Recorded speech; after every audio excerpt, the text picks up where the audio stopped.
অজ্ঞান পার্টির কবলে পড়ে শরণখোলা স্বাস্থ্য কমপ্লেক্সে ১৬ ব্যক্তি ভর্তি হয়েছেন। শুক্রবার রাতে পার্শ্ববর্তী মোরেলগঞ্জ উপজেলার বানিয়াখালী গ্রামে পৃথক দুটি বাড়িতে এ ঘটনা ঘটে। স্বাস্থ্য কমপ্লেক্সে ভর্তিকৃতরা হচ্ছেন হাবিবুর রহমান হাওলাদার, মামুনুর রশিদ, ফেরদৌস, জিন, হাসান হাওলাদার, তিতাস হাওলাদার, আশরাফুল হাওলাদার, সাকিবুল হাওলাদার, মোহাম্মদ নাইম, নারায়ণ চৌকিদার, মোহাম্মদ শামীমা আক্তার, হীরা আক্তার, আঁখি আক্তার, মারিয়া আক্তার ও শ্যামলী আক্তার। শরণখোলা স্বাস্থ্য কমপ্লেক্সে চিকিৎসাধীন অবস্থায় গৃহকর্তা হাবিবুর রহমান হাওলাদার ও নারায়ণ চৌকিদার জানান, তারা রাত 10টার দিকে ভাত খেয়ে ঘুমিয়ে পড়েন, কিন্তু সকালে তাদের ঘুম ভাঙলেও বিছানা থেকে উঠতে পারছিলেন না। এছাড়া ঘরের মালামালও এলোমেলো হয়ে পড়ে আছে।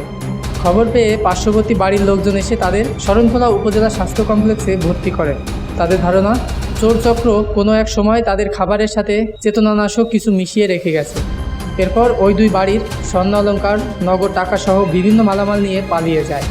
এ ব্যাপারে শরণখোলা থানার অফিসার ইনচার্জ AHM কামরুজ্জামান বলেন, ঘটনাটি যেহেতু পার্শ্ববর্তী মোরেলগঞ্জ উপজেলার মধ্যে পড়েছে, তাই এ ব্যাপারে মোরেলগঞ্জ থানা পুলিশ আইনগত ব্যবস্থা গ্রহণ করবে। ডেস্ক রিপোর্ট, দৈনিক রানা।